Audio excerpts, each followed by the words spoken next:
விநாயகர் சதுர்த்தி விழாவிற்கு இன்னும் ஒரு மாத காலமே இருக்கும் நிலையில் கோவையில் 1/2 அடி முதல் 12 அடி வரையில் பல்வேறு வடிவங்களில் விநாயகர் சிலை செய்யும் பணிகள் தீவிரமாக நடைபெற்று வருகின்றன. இதுகுறித்து இந்த தொகுப்பில்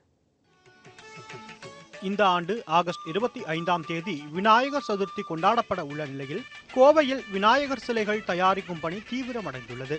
இரவு பகலாக கைவினை கலைஞர்கள் விநாயகர் சிலைகளை வடிவமைக்கும் பணிகளில் ஈடுபட்டு வருகின்றனர்.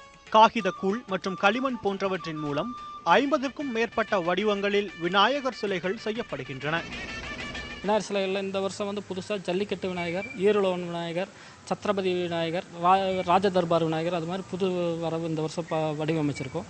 அதை அதுபோக மங்கள விநாயகர், தாமரை விநாயகர், அன்ன விநாயகர், எலி விநாயகர், சிங்க விநாயகர், ஏருலவன் விநாயகர், இது மூலம் மொத்தம் ஒரு 50 வகையான விநாயகர்களும் இப்போ வடிவமைச்சு செஞ்சுருக்கோம். விநாயகருக்கு 10 ரூபாய் முதல் 20,000 ரூபாய் வரை விலை நிர்ணயிக்கப்பட்டுள்ளது. வித்தியாசமான விநாயகர் சிலைகளை விரும்புவதாக வாடிக்கையாளர்கள் தெரிவிக்கின்றனர். 6 அடியில் நாங்கள் பார்க்க வந்திருக்கிறோங்க. ஒரு சிங்கம் போட்ட மாதிரி பார்க்க வந்திருக்கிறோம். இங்கே பார்த்தா நிறைய மாடல் இருக்குது. இது எது புக் பண்ணுறது எது புக் பண்ணலன்னு தெரியல. காலத்திற்கேற்ப விநாயகர் சிலைகளில் மாற்றம் ஏற்படுவது தவிர்க்க முடியாதது என கூறுகிறார் பாஜக நிர்வாகி ஜெய் கணேஷ்.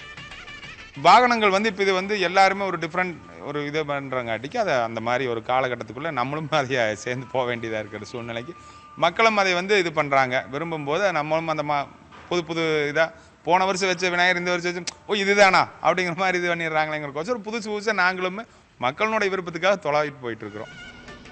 களிமண்ணையும் காகித கூழையும் கடவுளாக்கி மக்களை கைகூப்பி நிற்க வைக்கின்றனர் இந்த கைவினை கலைஞர்கள் என்று சொன்னால் அது மிகையாகாது. வருகின்ற ஆகஸ்ட் 25ஆம் தேதி விநாயகர் சதுர்த்தி விழாவானது நாடு முழுவதும் கொண்டாடப்படக்கூடிய சூழலில் கோவையில் இதற்கான முன்னேற்பாடு பணிகள் தீவிரமாக நடைபெற்று வருகின்றன. கோவையில் இருக்கக்கூடிய கைவினை கலைஞர்கள் பல்வேறு வண்ணங்களிலும் பல்வேறு விதமாகவும் விநாயகர் சிலைகளை உருவாக்கக்கூடிய பணிகளில் தீவிரமாக ஈடுபட்டிருக்கின்றனர். ஒளிப்பதிவாளர் ஜெரால்டுடன் குருசாமி, நியூஸ் 18 தமிழ்நாடு, கோவை.